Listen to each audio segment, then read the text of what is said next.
করছে। Lab in charge প্রমথোষ বড়ুয়ার সঙ্গে কথা বলে করিডোর দিয়ে আমরা ল্যাবে প্রবেশ করলাম। মানুষটা নিপাট ভদ্রলোক, কিন্তু একটু বেশি কথা বলেন আর কি। স্যার আমাকে আপনাদের কথা বলেছে, আসুন এদিকে আসুন। আজকে স্যার ওরা কেউ আসবেন না, সব ছুটিতে গেছে। যা শীত পড়েছে তাই সব নৈনিতাল। জায়গাটা কিন্তু হেভি হয়নি। ল্যাবটা আয়তনে বিশাল। ল্যাবের ভিতরে উৎকট ফর্মেলিনের গন্ধ।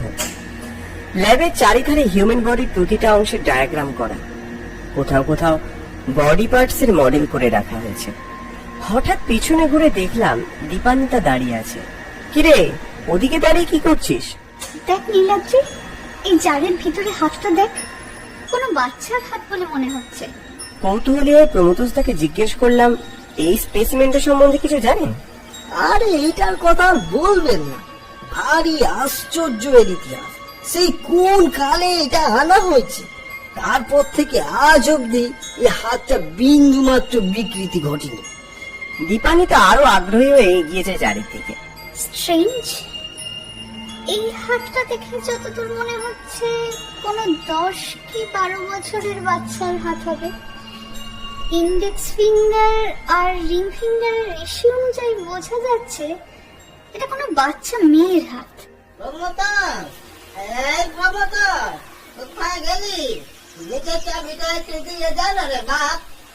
হ্যাঁ হ্যাঁ যাচ্ছি। যাইলে মারলে আপনার একটু দাঁড়ান, আমি টুক করে চাবিটা দিয়ে আসছি। দীপান্বিতা কথায় কথায় দেখি জারটা নিয়ে এগিয়ে গেল টেবিলের ওপর। তারপর যেই ঢাকনা খুলে হাতটা স্পর্শ করতে যাবে, ঠিক তখনই প্রমথোষদা তেড়ে আসলেন। এই করছেন কি? আরে জারটা খুলবেন না, স্পেসিমেন্ট গুলো নষ্ট হয়ে যাবে তো। আরে এখানে সব জিনিসের দেখাশোনার ভার আমার উপর। একটু এদিক থেকে ওদিক হলো না, রক্ষে থাকবে না। আমি দেখলাম দীপান্বিতা হঠাৎ মাথায় হাত দিয়ে দাঁড়িয়ে আছে। কি হয়েছে তোর? ঠিক আছিস তো? হঠাৎ কি যে হলো বুঝতে পারছি না, মনে হলো মাথাটা যেন ঘুরে গেল। ফর্মেলিনের গন্ধে মনে হয়। তুই আবার হুট করে জারটা খুলতে গেলি কেন? জানি না কেন, কি অদ্ভুত আকর্ষণ আছে এই জারটায়। তুই কিছু ফিল করতে পারছিস না? কই না তো, আমি কোনো আকর্ষণ বিকর্ষণ কিছুই বুঝতে পারছি না। এখন চল এখান থেকে হেড অফ দ্য ডিপার্টমেন্টের সঙ্গে কথা বলে আসি। রাতে খাওয়া দাওয়ার পর হোটেলের রুমে রিসার্চের কাজ নিয়ে ঘাটাঘাটি করছিলাম। দীপান্বিতা হয়তো এতক্ষণে নিজের রুমে ঘুমিয়ে পড়েছে। বোঝা ল্যাদখোর। আমারও ঘুম পাচ্ছে, সারাদিন যা ধকল গেল। এত রাতে আবার কি এলো? নীলাদ্রি, এই নীলাদ্রি, দরজা খোল। নীলাদ্রি, তো দীপান্বিতার গলার স্বর মনে হচ্ছে। কিরে, এত রাতে সব ঠিক আছে তো? না না, কিছু তো ঠিক নেই, কিছু তো একটা আছে। আমার ঘরের ভিতরে একটা বাচ্চা মেয়ের চিৎকার শুনতে পেলাম। আমার মনে হয় আমার ঘরের ভিতরে কেউ আছে। কি আবল তাবল বকছিস? রুমটা তো তোকে অ্যালার্ট করা হয়েছে, সেখানে আবার বাচ্চা মেয়ে আসবে কোত্থেকে? তোর এসব কথা শুনে কে বলবে তুই অ্যানাটমির একজন রিসার্চ ফেলো? আচ্ছা চল দেখি তোর ঘরে গিয়ে কি দেখেছিস। দীপান্বিতার ঘরে গিয়ে দেখলাম ঘর একেবারে ফাঁকা, একেবারে সন্দেহ করার মতো কিছু নেই। কই, কোথায় বাচ্চা মেয়ে? আমায় দেখা। আমি তো বললাম আমি শুনেছি। বুঝেছি। সারাদিনে অনেক খাটাখাটনি গেছে, এখন ঠিক করে ঘুমো, অনেক রাত হয়েছে, আবার কাল কথা হবে। আমার খুব ভয় করছে রে, আমি কিছুতেই আর এই ঘরে থাকতে পারবো না। কিন্তু এখন তো অনেক রাত হয়েছে, রুম চেঞ্জও হবে না। আচ্ছা আচ্ছা শোন, দরজা বন্ধ করে শোয়ার দরকার নেই, দরজাটা হালকা ভিজিয়ে লাইট জ্বালিয়ে রাখ। কিছু হলে আমাকে ডেকে নিবি, আমি চলে আসবো। ঠিক আছে। নিজের রুমে ফিরে কখন ঘুমিয়ে পড়েছিলাম জানি না। ঘুম ভাঙলো একটা বাচ্চা মেয়ের খিলখিল হাসির শব্দে। মা, মা, এদিকে এসো না। মনে মনে ভাবলাম রাতের বেলায় হোটেলে নতুন কোনো বোর্ডার এসেছে বোধহয়। কিন্তু ভুল ভাঙলো কিছুক্ষণ পরেই। বাচ্চা মেয়েটা হঠাৎ চিৎকার করে উঠলো, ছেড়ে দাও, ছেড়ে দাও আমার মাকে, ছেড়ে দাও, বাঁচাও, বাঁচাও, কে আছো, বাঁচাও। বিছানার উপরে ধর্মর করে উঠে বসলাম। চিৎকারটা তো মনে হলো দীপান্বিতার ঘর থেকে আসছে। দীপান্বিতার ঘরের সামনে গিয়ে দাঁড়ালাম। দরজাটা ঠেলতে খুলে গেল। তারপর যা দেখলাম তাতে আমার হাত পা ঠান্ডা হয়ে গেল। দীপান্বিতা যেন শূন্যে ভাসছে। ওকে একটা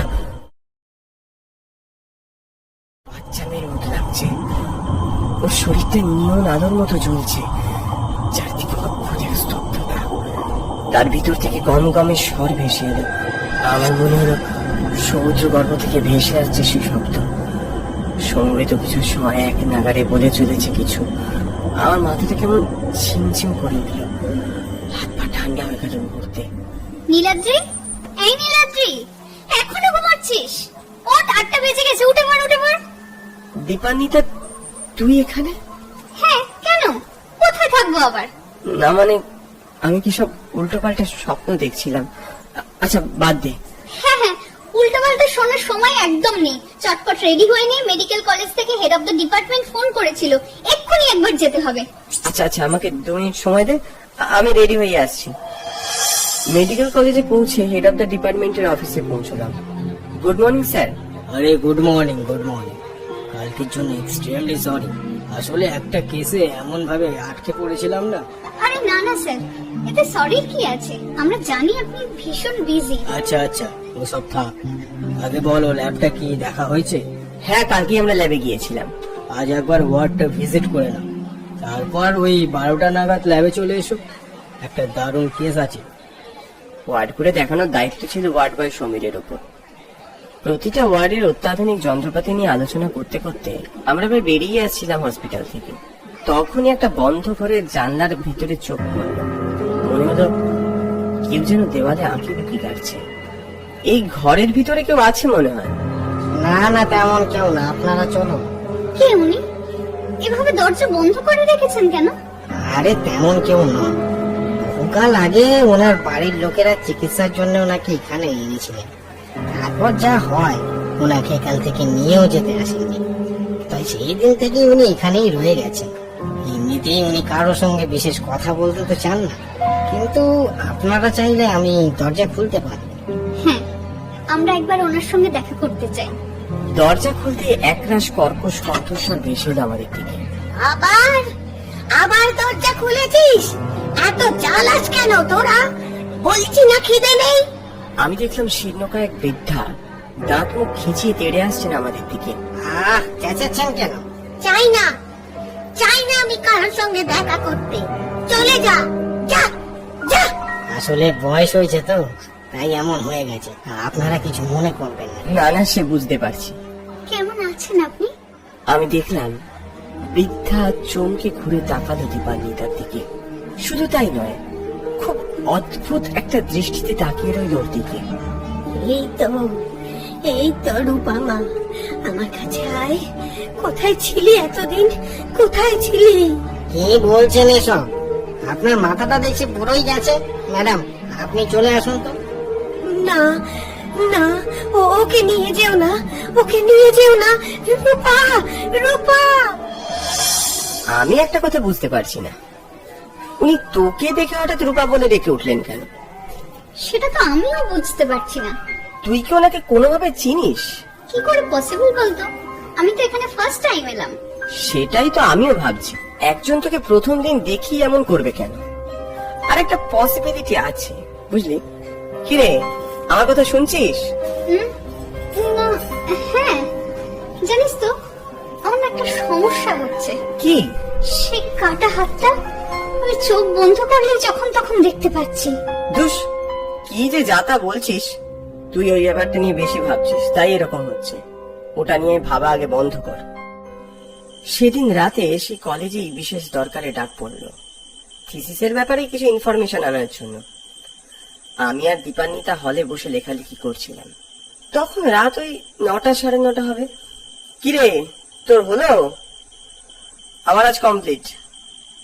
দীপান্বিতা, এই দীপান্বিতা!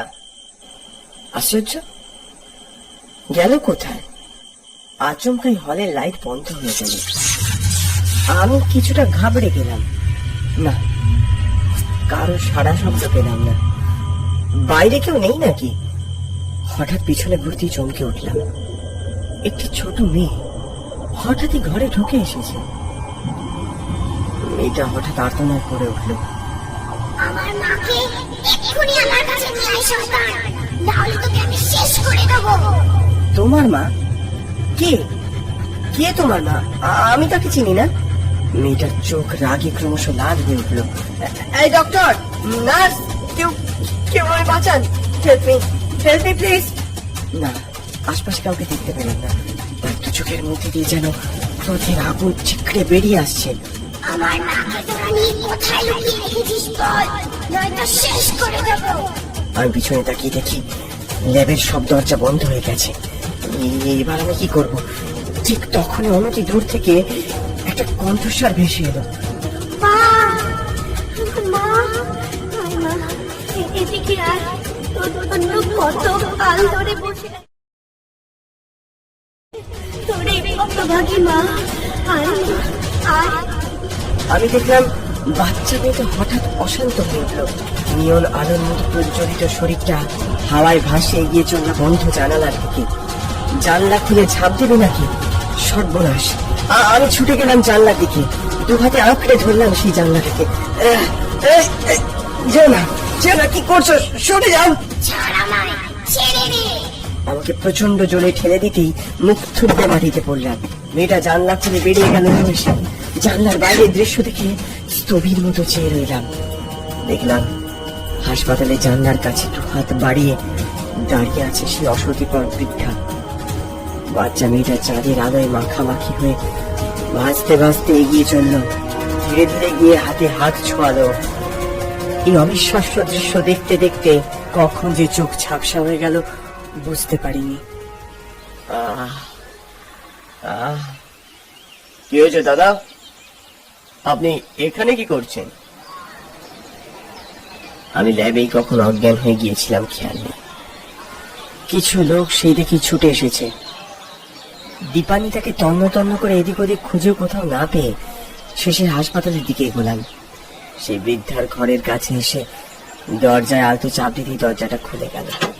ভিতরে ঢুকে চমকে উঠলাম। ঘরের ভিতরে বৃদ্ধাকে কোলে নিয়ে বসে ওনার মাথায় পরম যত্নে হাত বুলিয়ে দিচ্ছে দীপান্বিতা। এগিয়ে গেলাম ওর দিকে। দীপান্বিতা, তুই তো ওই ল্যাবে ছিলি, ওখানে একটা বাচ্চা মেয়ে। আমি দেখলাম দীপান্বিতা ঠোঁটে আঙুল রেখে চুপ করতে বলল। সেই বাচ্চা মেয়েটা আসলে আমি, তবে এই জন্মের নয়, পূর্ব জন্মের। কি আবল তাবল বকছিস? না রে, আবল তাবল নয়, আমার সব মনে পড়েছে। আগের জন্মে আমি ছিলাম রূপা আর আমার মা রেণুবালা। জানিস, আমার বাবা অসুস্থ ছিলেন, তাই একটা বিশাল সম্পত্তি, ব্যবসা আর জমি জায়গার পাওয়ার অফ অ্যাটর্নি করেছে আমার কাকুকে। বাবার অবর্তমানে সেই বিশাল ব্যবসা যাতে হাতছাড়া না হয় তাই মাকে দিন রাত অত্যাচার করে অসুস্থ করে ফেলে। তারপর মায়ের একমাত্র অবলম্বন আমাকে মায়ের কাছ থেকে আলাদা করে দেয়। তারপর ওরা 20 দিন মেরে ফেলে আমাকে। সেই দিন থেকে মায়ের অপেক্ষায় মেয়ে আর মেয়ের অপেক্ষায় মা বসে আছে কত কাল। আমি দেখলাম আমাদের কথোপকথনে সেই বৃদ্ধা জেগে উঠেছে আবার। দীপান্বিতাকে দেখে আহ্লাদে স্বরে বললেন, কে এলি? রূপা, আমার রূপা। আমি আমি তোমার রূপা, আমার রূপা, রূপা আমি। আমি দেখলাম বৃদ্ধা হঠাৎ কেমন যেন নিস্তেজ হয়ে গেলেন। আমি ছুটতে গিয়ে তার পালস চেক করলাম, পালস পাওয়া গেল না। এ কি মা, এমন করছো কেন মা? দীপান্বিতা উনি আর নেই। কেন বাজে কথা বলছিস?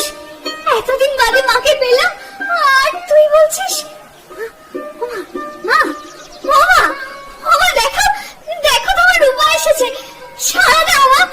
আমি অবাক হয়ে দীপান্বিতার দিকে তাকালাম। পূর্বজন্মের মাকে জড়িয়ে আকুল হয়ে তার আবার ফিরে আসার প্রার্থনা জানাচ্ছে এক আদ্যপ্রান্ত ডাক্তার। প্রিয়জন বিয়োগের যন্ত্রণার কাছে বুঝি যে কোনো যুক্তি হার মানে। ব্যাখ্যা মেলে না কত কিছুর। বৃদ্ধার মুখের দিকে তাকাতেই মনটা শান্ত হয়ে গেল।